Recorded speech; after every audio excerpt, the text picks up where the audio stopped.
I'm Chanté Blough, head of product marketing at Rechat and former CMO of Michael Saunders and Company, which is why I'm so excited for this topic today. I'm really excited for this conversation because every marketing leader I know wrestles with this balance of keeping your brokerage brand strong while also giving agents the flexibility. And I've got some amazing people here to unpack that with me. Lauren Henss from First Team, and from the Noble Agency, Angelica Franco and Monica Munson. Thank you all for being here. Thank you for having us. Thank you. Yeah. So most people will know you, but I'd love to give you an opportunity to tell those watching a little bit about your respective companies and what you do there. Monica, let's start with you. Sure. Yes, I'm a broker owner, producing broker owner. Have a small team, launched the very small boutique brokerage in Arizona about 5.5 years ago. We are very brand forward, having come from a marketing PR background. Building a very strong established brand was very important to us, and so we are a real estate brokerage, but also a full service marketing agency. So it creates a unique opportunity for top performing advisors in our area to be wrapped around some very high level support and strategy. Amazing.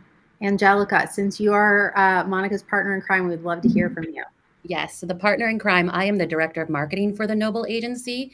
And as Monica stated, we're a boutique brokerage in Scottsdale, Arizona. We have about 28 advisors here with us. And looking forward to this conversation. Thank you. Lauren? Hi, everyone. I'm Lauren. I'm the VP of Marketing and Strategic Initiatives at First Team. So a little bit about First Team. We have over 54 offices nationwide now. We just launched nationally. We are an independent brokerage. We do have an in-house. We just recently launched an in-house marketing agency model. But I oversee marketing, product, brand, anything from a digital transformation standpoint, as well as helping with our national expansion. Amazing. So a crew of rock stars right here. So awesome. Let's start with it. So the balance between brand integrity and agent autonomy. Lauren, Angelica, Monica, how do you think about this balance, right? It's something that I myself grappled with, thought about it every day. As a brokerage leader, you want to make sure that you're continuing to push your brand forward. But you also want to make sure that your agents feel like they can be creative, that they're not policed, all of those things. So I would love to hear, like, have you found any guardrails that actually help agents instead of restricting them? I'll start at this one, if that's okay. From our perspective, again, having been in this business multiple decades, and I know years sometimes don't really matter with quality, but coming from the perspective of the advisor first, top performing advisors are building their own brands. They're building their reputation. They're servicing clients at a certain level to get to a certain, success space in their business. And from a brokerage standpoint, it's really important that we also are very mindful of, reputation, quality, marketing, all of the things that are super important to an individual advisor. It's our duty as brokerages to be able to provide another layer so that they can level up. And so, with regards to the guardrails, and I know Angelica will speak a little bit to this, it really comes down to, are we providing the strategic side to what they're already doing? So it's, their success blended with the vision and innovation of our independent brokerages that will continue to drive that forward. I think it's also, you bring up a good point, because you want them to be able to have the brokerage brand supporting them, right? And with us, I know that we're very much behind the agent. And so what we do is we use that brand to propel them in the way that they want to. So I look at them and I'm like, okay, let's create a unique value proposition for you that makes you stand out in your market against your competitors. How are you different? How are you best? So what that does is that allows them to shine on their own in the right way. we're giving them that support. We're giving them that marketing strategy to do exactly just that and put them at the right place at the right time so they can attract those buyers and sellers. But we do take on a very strategic approach where we're really looking into building what is that unique value proposition to scale for you. Absolutely. And we are very high touch with our advisors as well. We see Noble as we bring the brand, the foundation, the trust, and the reputation. And the agent brings the individuality and the personality. So the brand gives the credibility, and the advisor brings the individuality and gives the connection. And the magic happens when we work in harmony, not hierarchy. 100% agree. It's a collaborative relationship. And I think it's also, when you're building that brand evolves. Right. So when we do it, we're doing strategy meetings. We're constantly meeting with our agents to define what that brand is, but we're also seeing how is that brand performing out in the marketplace? Is it working? Is it not working? Do we need to refine it a little bit? But it is a true strategic partnership that we do with them in terms of a marketing agency model. Yeah, for sure. Yeah, I love that. I love the notion of you are acting as the CMO to the agent as a CEO, right? And helping them to, and you are a partner. It's not, I think we've evolved so much, and I think there are certainly places where agents can go where it's very transactional. That marketing relationship is transactional, like place postcard here, and like, right, no one is like using that strategic mindset. And I think if I were an agent, that's what I would be looking for, is who in my market operates in that way and supports me in the sense of like, I am the CEO of my business, and I need a CMO to support me, strategize with me, help me think through my brand, help me think through those listings that are really exciting and might put me in a different, realm that I was before. So yeah, I love to hear that. I'm not surprised hearing it from both of your brokerages that's how you operate. And I think and one thing, if I can add, Chanté, like, I think it's also going deeper where we'll go in and position them if they're going like on a listing appointment. We will go in, position them, and know exactly how they need to position themselves against that other agent to get that listing. So we will even coach them on that, on how, okay, here's how you go in, here's how you position yourself, here's different touch points that you need to touch upon and communicate in order to get this. So it works really, really well. And I'm curious, like, what's the feedback been like from your agents, and then obviously from Noble Agency as well? I would love to know, like, how are they feeling about it? Are they understanding it? Are they receptive to the strategic support? How's it going? For us, it's going very well. So when you're looking at it, because they're the agents that believe that they need to invest in marketing, right? And exactly what we talked about, where marketing helps them grow their business. It allows them, it is a revenue driver to help them grow their business, right? And I think the ones that absolutely understand that, then that's great. But it's communicating that it's not a transactional event. It's communicating that they need to invest in themselves, which involves marketing, in order to grow their business. So we really much work with the who are willing to do that. But we've had a lot of great, case studies. We had one of our agents who came to us and was like, hey, can you get me from 10 million to 95 million in a year? And I said, absolutely, I can, but I'm going to partner with you, and we're going to meet month by month. And here's what we're going to do. Here's the game plan. And we did it. And he's going to hit 95 million. Right. Amazing.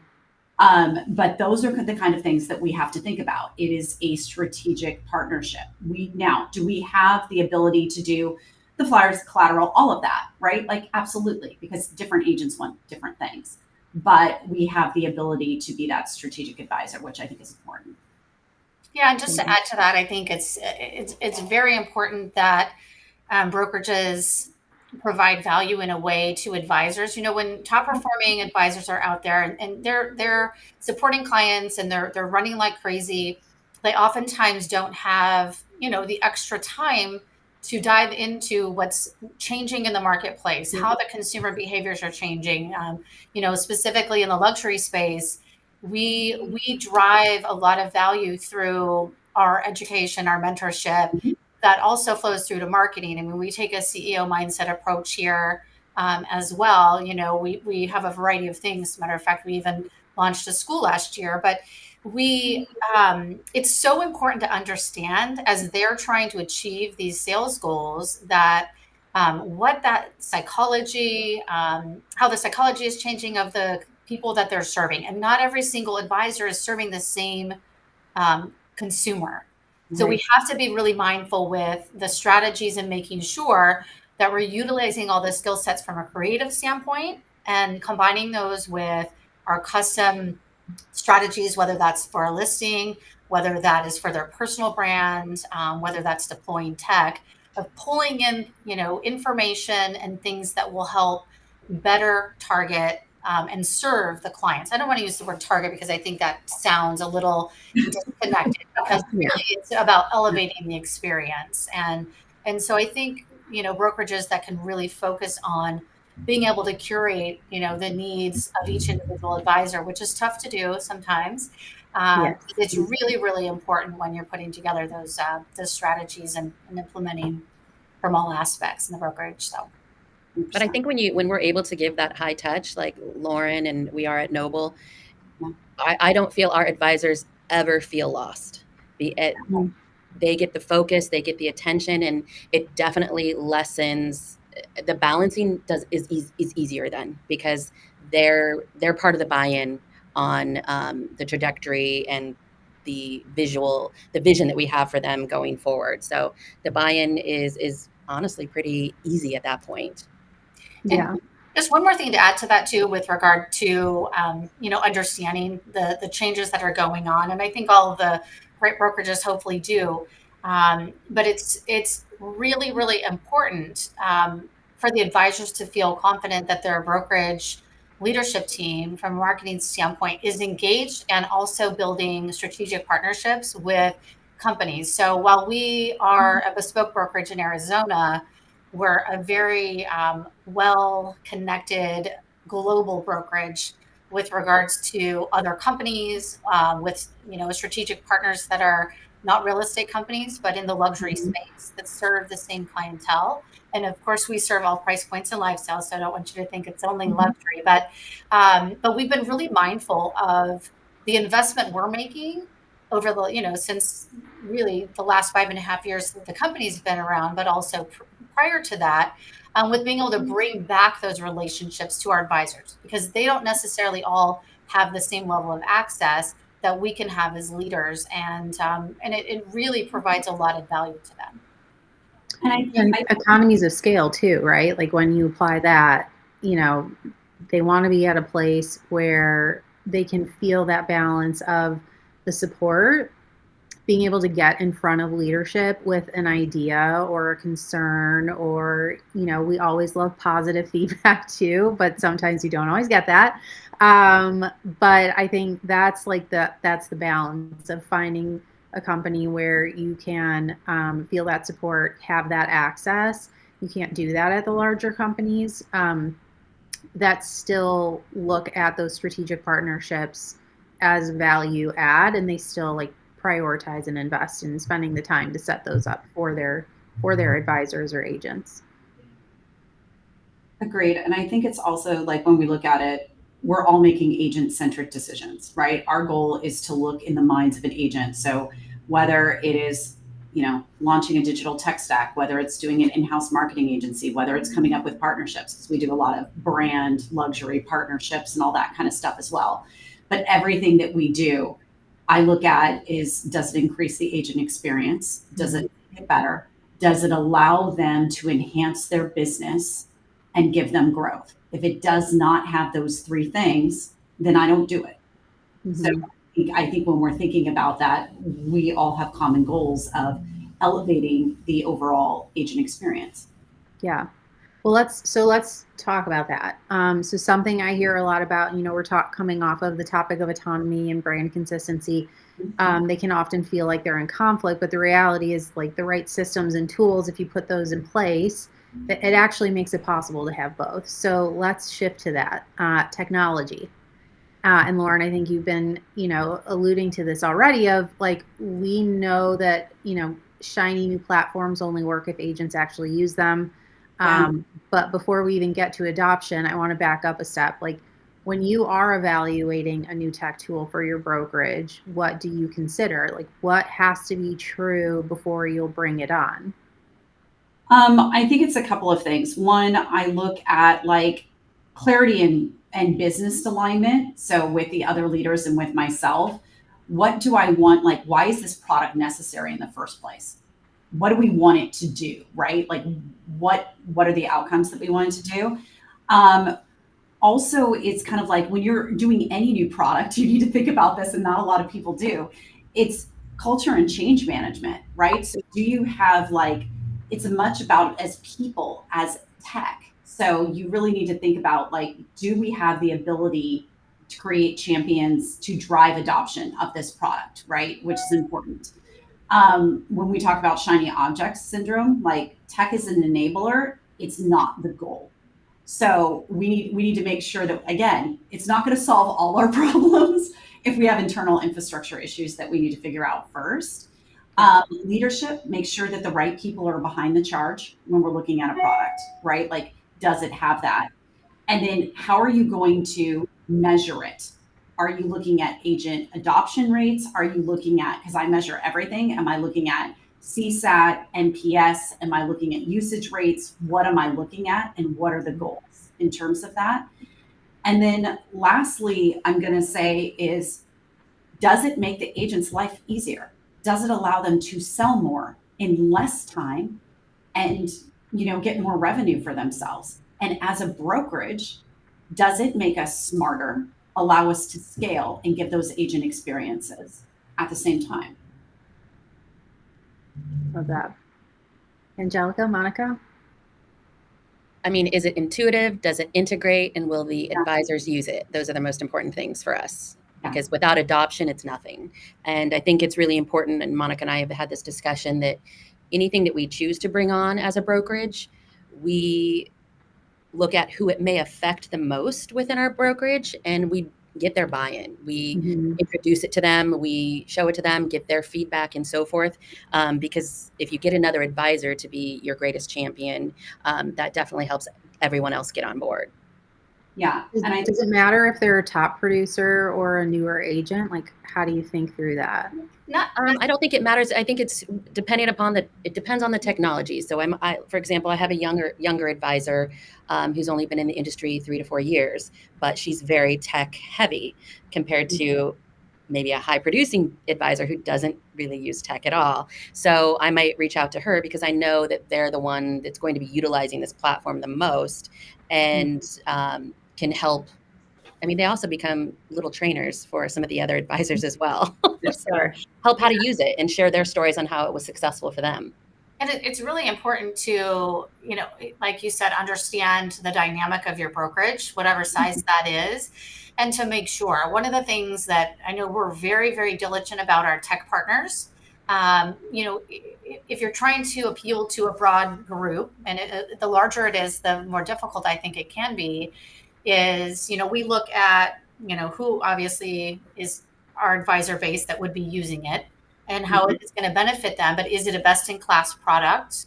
How does it compare amongst the other products, whatever that niche is? And there are so many shiny objects, as Lauren said.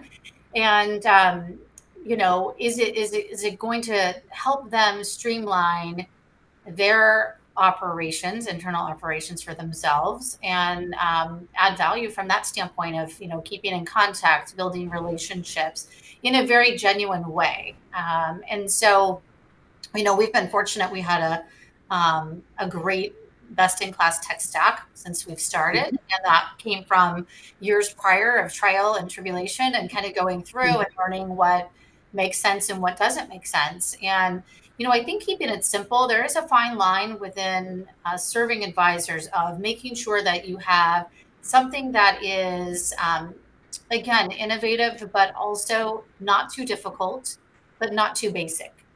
So, and every brokerage, depending on how they run, is going to need something a little bit different, but really being mindful of that process And for us, the onboarding, the pre-planning for the onboarding is critical. So for us, we believe that to really be able to drive adoption, you have to have a strong plan on how the rollout is going to go. So for example, when we launched Rechat recently, we did we talked to our key advisors that were utilizing our CRM system the most.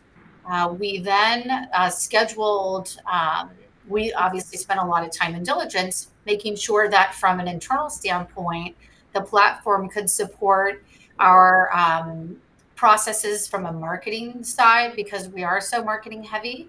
And then we decided to do a soft rollout at an event that we held to our brokerage, building excitement, getting them engaged in the conversation of what's to come, and then a very thoughtfully scheduled training schedule. So, you can't just say, hey, here's the platform and go ahead and watch the videos and learn it all. So we broke it down very succinctly into different areas of the application, the key areas, why it's beneficial for their business, how it's going to improve their revenue streams if they do engage and utilize it. And then also the overlay of what we're doing as a brokerage to build out the internal side so that it's really effective for them. And that's, I think, where we've seen, we've already held multiple training courses on different aspects of this particular platform. And it's been great. People are excited about it. They see what we're doing internally, so they don't have to create these things.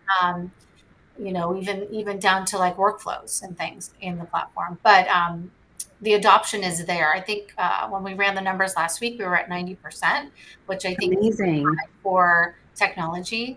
But being really well organized on the brokerage side and having a plan of rollout, and you want to do it over a course of time. People can't absorb how to use new tech immediately. So you have to invest the time, and it's more than just watching a video, a how-to video, because we all know advisors don't have long attention spans. And so we found bringing everyone together where they had their laptops and they pulled their items out, and someone always is going to have a question or two. Something might not work perfectly for an individual, but in real time being able to solve those situations for them was really impactful.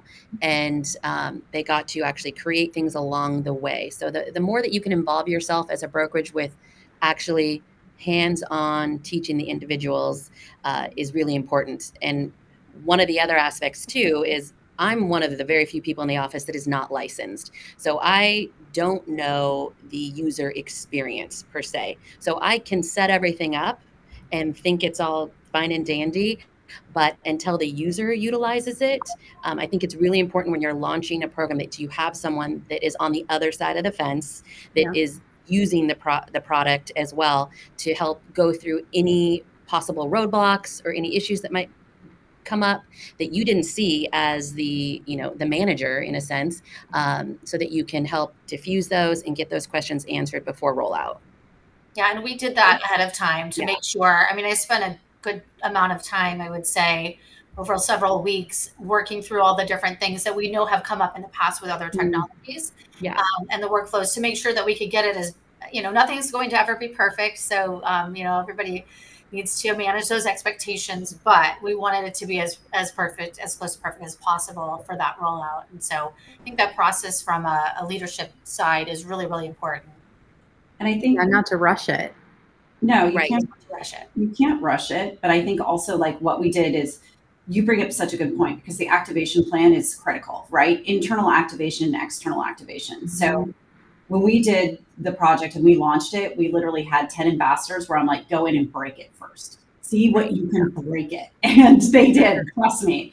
And then we had the internal activation and then we had training, but it was comprehensive training of not only holding sessions, it was full on text notifications, watch the training here, email notifications, watch the training here. We built an online training portal that they can watch these videos in live time if they wanted to, or they can automatically connect with anybody from our partners in order to do that. But one thing that we took it like a step further, which I think some people do and do not do, is we ran it like, now we run marketing as a little bit like a SaaS, where we have OKRs that we have to meet, and I run it that way. And the reason is because I want to know what the net promoter score is. I want to know how likely our agents are likely to recommend marketing, right? I want to know that at all times. So any single time they have a marketing thing, they get a survey, and anytime it is under 80%, they're contacted by me or somebody else immediately to rectify that situation. But what it also lets me do is notice what's going really well with the product, what they really like, and what they don't like. And then that influences what features that we launch next in terms of that. So that's worked really well. I love that. Yeah, I mean, data can be such a that's like overstating the obvious, is like data can be so powerful, but I think it's also what you do with it. It's not enough to like set up a dashboard and then just let it sit there. You have to actually take action once you're understanding, like, what is the NPS? What is the trend that we're seeing? And I always like to tell my team, especially if, I'm coaching people on how to utilize the data and setting up dashboards, is the use of data is actually I set it up to try to prove myself wrong. I'm not trying to use it to like back myself up. I'm trying to make sure, like, I probably have a good idea of what's going to happen, but I want to prove myself wrong. And in that, you can either reinforce what you thought, your gut instinct was, or you're going to learn a lot. And I like, Angelica, what you were talking about, which is this notion of empathy. That's product 101, is understanding who your user is. And you can push all of these great things that you think are the solution, right? I'm learning this right now. I have 3 young kids. Like, I try to tell them what to do, and it's like, no, I need to listen first. I need to understand, and then we can, take steps further. But I'm not going to be able to put a solution in place that actually makes sense if I'm not listening to the agent, if I'm not understanding, what is the difference between what an agent needs from office to office, because so often that can be completely different too. I saw that when I was leading teams in the Midwest. I saw that when I was down in Florida. One going from 15 miles of a difference office to office can produce all of these new answers and things that you might need to solve for and think about ahead of time. So very interesting. Absolutely. And I also think it's important when we're bringing on the new technology, it also goes beyond just the launch. Yeah. Because, we all know the tech constantly has updates and enhancements, and we need to keep our advisors engaged with what those are through either storytelling, through successes, and or if it's a big enhancement for the technology, is, getting everyone together again so that it keeps people utilizing it and active in those technologies. For sure. All right, let's take like a little bit of it might feel like a step backwards because we're not necessarily talking about tech, but maybe we are. So like as it relates to design workflows, so agents want speed, marketing teams want consistency. So it can often feel like a tug of war. What do you find is the biggest bottleneck you see in your process, and how have you worked around it? Do you want me to go first? Do you want to go first on Sure. this? Brian. For me, I really needed, like exactly what Angelica and Monica said. I needed to sit down and understand what are the top things that my agents needed from a marketing standpoint. Because when you really sit down and you need to understand the mind of the agent, you think, oh, they want this, this, and this, and really they don't. So we were coming up when we were, building a platform. They were coming up with all these things, and I'm like, we don't need this right now. We need the core elements of what it is. So for me, it was narrowing down what that focus was and what they wanted. And then the other part was deciding, now that we have that, how do we give them parameters of allowing them to brand and create in terms of that, while still having parameters of the corporate brand. So giving them ability with the copy, with the design, with all of that, and removing all those other barriers that some brokerages may be, oh, you can't do that. So driving the balance between the overall brand and their value proposition, which we did extremely well, which is our whole behind the agent philosophy anyway. But that's what we had to do. And then also making sure for turnaround times that anywhere on our first response time, we built it so I can track, but our first response time is less than an hour on any requests that come through. And so that was building those mechanisms to be able to do that. And I think the other thing is what we talked about is you're going to have some agents that are in different areas of their career, and they're going to want different things. And I think a big thing about marketing and doing whatever you want is understanding how they communicate. Because for me, I come obviously from like a tech background, consumer brand. I can put in all this tech, but sometimes they just want you to pick up the phone and call them, please. Yes. You don't want an automated response saying we're working on something. I don't even want that email. I find that so annoying. Right? Like they don't want that. Like, I didn't need the email. Now you just wasted my time again. Yes. So communicate the way that they want to be communicated. It all goes back to meeting them where they are, right? For sure. Yeah. And I think that first question of the bottlenecks in design, there's really two parts to that question, right? There's the bottlenecks that we have to look at as brokerages with our creative teams, right? Are there any bottlenecks? What does that process look like?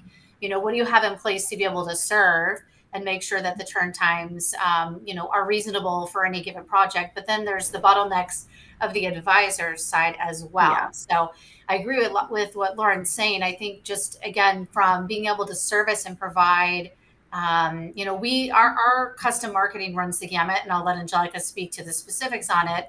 But, anywhere from something super quick to, if it's a fully curated strategic project, it could take longer. So having the processes in place as a brokerage to be able to manage that, we use project management, a project management platform. We have a process for advisors to put in requests. So we're very well organized up front to really understand what the need is. And then they can manage, if there's an in-person meeting needed to happen, or if it's something that can be done, by exchanging information about the details of what needs to be designed. But the advisor side is a different bottleneck. And, you're going to have people that are in your brokerages that are really quick to respond because they want the quick turnaround time. And then you're also going to get people that will take forever to approve something that you've sent and, get an approval back or get changes back. And so I think, trying to set some parameters around that as the brokerage, not to micromanage anyone, but if they want what they say that they need, we have to say, okay, get back to me by this time, or let us know by this. If you need something to go to a printer and come back by a certain date, here's the timeline for that, because they may not know, how long it takes to get a 28-page piece back from a printer, or, how long it might take to get photography for something that is a special project. So food for thought on that. And Angelica, I know you can add more with regards to turn times. But it's always speed versus quality, and, bringing on certain platforms that help our advisors have access to pieces quickly that are already brand approved, and they just need to add their little flair to it. It has been instrumental in helping us for our future growth and so forth. But then also in regards to us being an in-house marketing agency, to give those advisors the opportunity when they have something special that they want to do, that they can curate something that's unique to them or unique in the industry technically. So it really just depends. And, like Monica was saying, if an advisor provides me with everything, I can have a fully branded logo, custom 32-page brochure under 24 hours for them. Now, if they don't and they piecemeal it, it can take 2 to 3 weeks, depending. It just depends on how much they give us. So I love my A-type advisors that have it all packaged for me and get it done, because I can get it done, and it gets our department, we're excited about it, and we stay in a flow, we stay in an energy, and can finish it from start to, from beginning to end versus, the stops and so forth. But I never want us to be the reason something's delayed. So the whole point of having processes and systems that support that is really important. And I think you bring up a really good point because we have 3 different categories too, right? In terms of that. So we have an option where agents can go in and do it themselves and be done. And there's templates in there and it can be done in 5 minutes, right? We're like, free, nothing. Or you can have us do it for you for the agents that do not want to do it. But then there's also like the tier, like when you get to like a strategy part where it is a true strategy where we'll have an agent be like, hey, I'm going in on a $20 million listing, Lauren. Mhm. I need something. The guy loves Gucci. Come up with something for me. And then our team designed the entire September issue of Vogue for the agent and made it into a listing presentation for him. And he won the listing, by the way. But I'm saying that takes 2 weeks, right? Yeah. So you have these like creative things that take a while to get stuff done.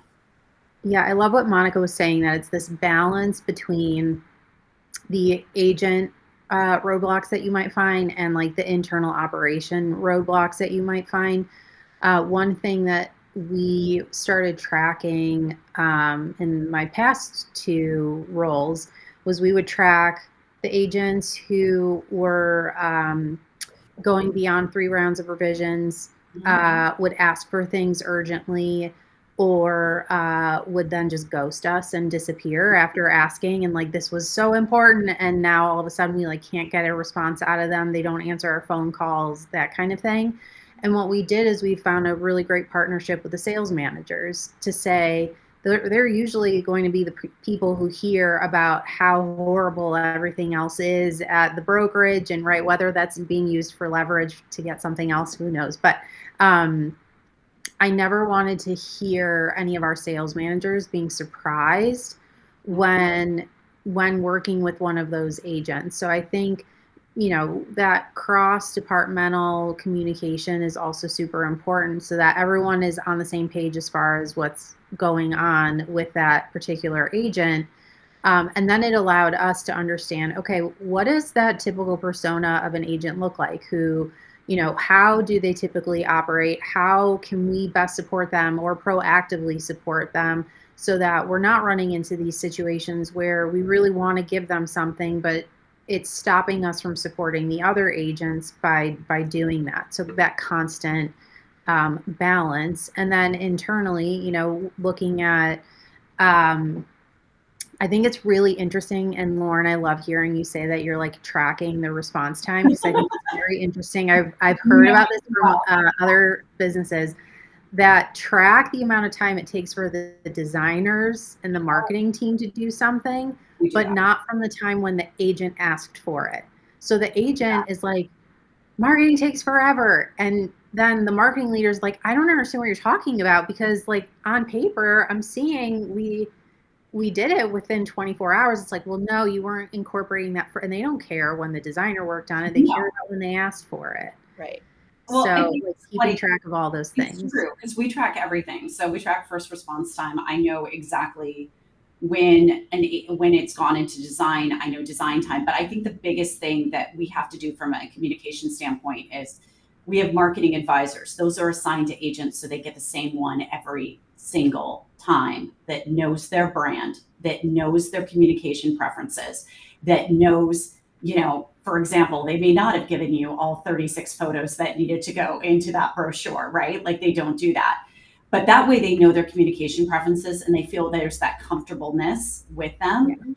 I think the other part is looking at it, and I'm able to see every minute of every transaction that goes on in there. And what that allows me to do is if there's a bottleneck with our team, design's taking too long, or they're not getting feedback fast enough, or an agent's not responding, all of those that allows me to go in and be like, okay, I'm going to optimize this. I'm going to make it better, because I want our marketing team is basically rated on the customer experience of CSAT, NPS, agent scores. That's how they're rated on performance. Mm-hmm. So it's very important that we give that amazing experience to our agents from a marketing perspective. And the only way that I can do that is to track all of those and come up with those experiences for our agents.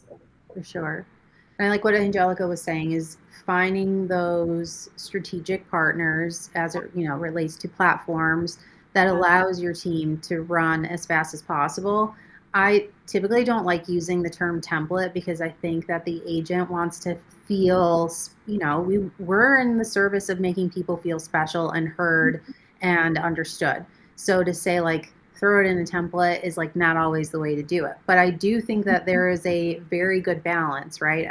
And that's the same thing when I think about AI is there's a way to throw it in and then like not check it and not make it feel special. But there's also a way to really utilize the tools and technology that you have in order to allow your teams to scale. Set time aside, free up some of that mental energy or creative energy that is spent on doing the things that your teams are all super talented. So, and there are a lot of things they can do with their eyes closed. So what are the things that don't fulfill them as designers? Allow another tool to take that part of the team and scale them, I think is super important. And I mean, obviously I'm biased. I am with Rechat now, but I was one of the decision makers bringing Rechat to Michael Saunders. And to me, it was like, that was a no-brainer of wanting to make sure that when I was thinking about it, like we want to find a solution that allows our agents the ability and our teams the ability, right? It was a win-win for the agents and advisors, and it was also a win for the internal teams because then they felt like they were freeing up some of their time that they were spending on things that maybe are not necessarily fulfilling, to free up that time so that they could work on the strategy piece. And so it's just constantly a balance. Yes, and I think, from the template marketing side of it, I know for us, because we are so focused on the strategy and custom, designs for a variety of things, whether that's an individual advisor or a property or a project, whatever that might be, not all template marketing is the same. And I think, as brokerages, this is where they fail is that, when they offer template marketing only, a lot of times, if you are a company that's all you do, that's fine. But be really mindful of what those templates look like so that people engage and utilize them and there's meaning behind it, versus, just being okay with the same template that everybody uses. I mean, every company, obviously should be focused on their own brand, but they need to make sure that they're providing opportunities for advisors who are, one of those that's up at 10 o'clock at night and wants to plug and play into a social media template or even a typical brochure, that they still have very high quality opportunities to pull from. And I think that a lot of times brokerages are not investing in that side of their marketing strategy. And I know we've, in the Rechat relationship, we've spent a lot of time, our team has spent a lot of time discussing what would be available on the backside. And that is a major undertaking for companies. To be able to, sit down and take a broad sweep on something that has so many things in it, and say, what do our advisors need? What are the areas of focus that we're going to look at first? And then as we're developing it out, that it's very, very personal to our particular brokerage, especially in markets where a technology like this could be used by multiple companies. Right. Just because multiple companies use it doesn't mean that it's the same. So I think we have to really be mindful of the way that we're servicing our particular advisors and our brokerages and adding value, whether it's something that's quick turn like that or something that's, again, a full blown strategic project. Yeah. And Lauren, I loved, you and I were talking also about so First Team is not on Rechat, but you developed this entire tech stack of incredible platforms that, we're all in this together. We are, yes, we are. Space, for sure. We all support one another.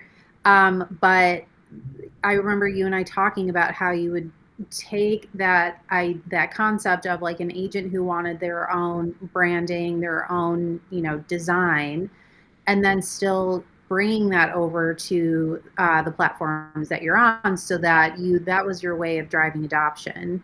And I thought that was so smart of meeting them where they're at. And I think it's kind of one of these things where we're constantly meeting with agents, focus group, meeting with agents, managers, whatever, seeing what they want. And it's twofold. Like Monica brings up a very good point. We've launched out of state. So the templates that are in one state are not going to go to the other state. And I don't like calling them templates. I like, calling them curated assets, for example, because that seems to land much better with our agents than saying templates. They hate the word template. But when we launched out of state, it was very important that we had a strong partnership with our partners, who I adore and love, to be able to scale that. So, I mean, and I'm not saying like 30 templates, I'm saying like 1,200 per state that are not exactly the same, that have to have that curated look and feel. But when I look at it and I'm analyzing any tech product or asset or anything to look at it, I go with the AIM approach, where it's like, okay, if something worked well for one agent, how do I amplify it? How do I innovate it to make it fit for whether it's that market or it looks or it will work for that market? And basically, how do I multiply it very quickly? So I can give those constant quick wins to agents, right? And that's what I'm constantly trying to do. And it doesn't take a lot of time. But that's what I think about. If I can't get it to where I can service and give the same great experience to multiple agents, then it's not worth it for me. Yeah. Then that comes down to, like Monica's point, when we're doing like digital transformation, or we're doing any of these tech stacks that we have to do, because as we all know, marketing is very involved from a product launch standpoint.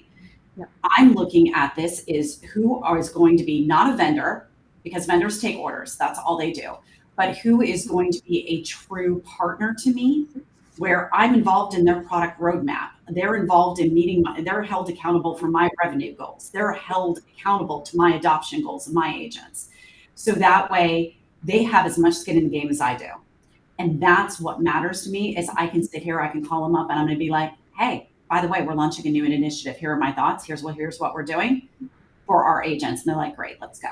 Yeah. But it's a vendor, when we're looking at different tech stacks and stuff like that, if it's a vendor that I don't feel is going to be invested in me as much as I'm going to be invested in them, then I'm not going to do it.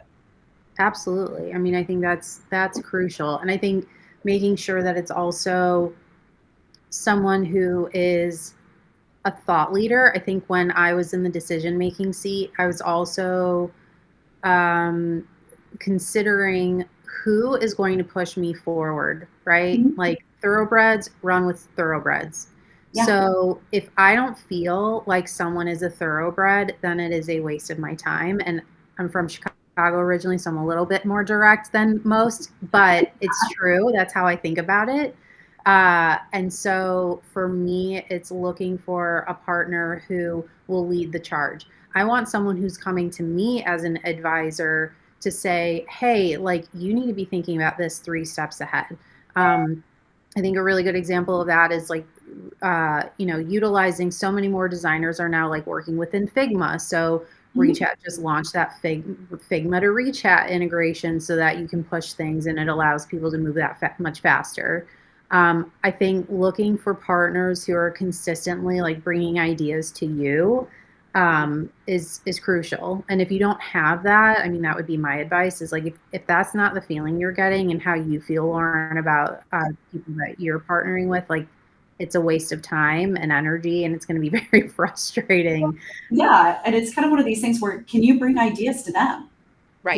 Yeah. And I'm like, hey, I need this built. And they're like, let's go. Let's put it in the product market roadmap. Right. So it's kind of like, you're being innovators. You're both benefiting each other's business. You're helping each other grow.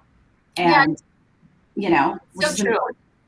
It's so true. I think a lot of the tech, and we've all been in this space where we've, dove in with a tech partner and unfortunately have had, really nightmare experience. And it's a huge undertaking to make the decision to join something. And then when it doesn't quite go the way that you were promised or expected, it's really hard to unwind it. It makes it really difficult, and it's a lot of wasted time, money, energy, all of those things.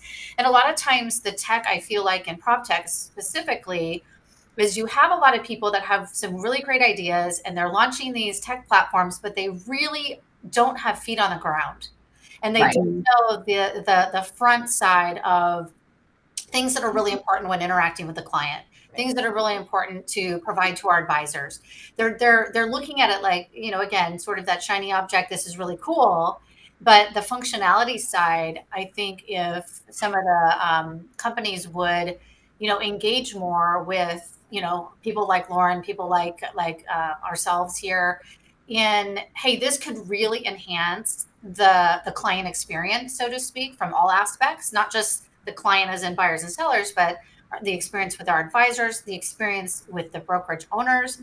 If we could all come together and really have a way to share and be more flexible in things that are, they already have the engineering teams. They know how to develop quickly, or they wouldn't be where they are today. But take the knowledge and, like you said, Chanté, the thought leadership and people that have these amazing small tweaks that could be embedded into these platforms, it would be on a whole other level. And so, I know that we've been fortunate to have a lot of internal conversations with your team on things that are really important when you're, serving the real estate market at a specific level. And so that's an exciting opportunity and process, but it is very important because usually there's something major missing in each platform. Yes. Really would not be a big deal to develop. You really want to work with technologies that are willing to build with you. And I think it's important, again, going back to before you bring them on, talk to other people in your industry around the country that are utilizing them. Find out what their pain points are, what their wins have been, because we know shiny bells and whistles, shiny objects. And it's really important that you find technologies that, work with you, and we'll talk to you. We'll pick up the phone and respond quickly. And I think if you bring up a good point, because you said shiny object syndrome. So sometimes they'll only deal with their ideal customer profile is one typical type of agent. Right. And we all know we have six different, all of them. Yes. 6 different ICPs, right? That I'm working with. I know that. So it's kind of that is one of those things is can they cater to that ICP of what our customers are, who are our agents, and all of those versus just one. Right. Because then you're wasting your money and you're wasting your time. Right. Yes. All right. Well, we are close to finishing up. I would love to do a quick round robin question. So what is your, if you had one piece of advice based off of what we've been talking about today, what would it be to decision makers thinking about their design workflow, their tech stack, any of those things? What would your one piece of advice be? I'll go first. I think it's really important that you build with your advisors, not for them. Build with them. Make them a part of the process. Make them feel co-ownership in the process, whether it's templates or new technology or any kind of campaigns. Adoption will skyrocket when you make them a part of the process and make it so that your brand is something they are proud to amplify. Love that. On the brokerage side, just from an operational standpoint, I would recommend absolutely do your due diligence. Talk to other brokerage owners about, and they don't have to be in your immediate market, anywhere nationally, about things that are working and are not working, because you'd be surprised, people are very willing to share. And really having a solid plan before you dive in. You have to have the plan. Don't rush the decision. And I know a lot of, sales and tech, they want you to make a decision quickly and they want you to sign on and all of those things. But make sure you have a plan that not only helps you once you decide on what it is, how you're going to roll it out, what that looks like over the next 6 to 12 months. But don't forget to look also at what you're offboarding and what the plan is to offboard your former technologies. Have a runway for that, so it's not culture shock, especially if you're a larger company, to all of your advisors, and have a really good process for, especially, for example, a CRM system where everyone has lists and lists of data in there. Have a really well organized plan of the offboarding timelines, how you're going to assist them getting what they need out of that into the new system. So I think as much planning that you can do as possible is, again, going to piggyback back on what Angelica said and really help drive adoption. And it also builds that relationship, that partnership even further with your advisors. Absolutely. Measure twice, cut once. Yeah. Lauren, how about you? I'm going to say it's important for every brokerage to align their technology to their business goals, right? Mm-hmm. And that being agent recruitment, retention, and pretty much production expansion. Instead of chasing shiny objects, which we get pitched a lot of shiny objects all the time, I want to encourage people to ask, will this help our agents win more business? Will it elevate the client experience? And will it make our brokerage more efficient at scale? Those 3 questions. If those are a yes, then move forward. If they're not, then don't do it. Absolutely. Well, thank you, Lauren, Angelica, Monica, for sharing your insights. And thank you, everyone, for being a part of this. We will send a replay link so you can share it with your team. Again, thank you for taking the time. Such a great conversation. And I hope you found it all valuable. Have a great rest of your day. Bye, ladies. Thank you. Bye.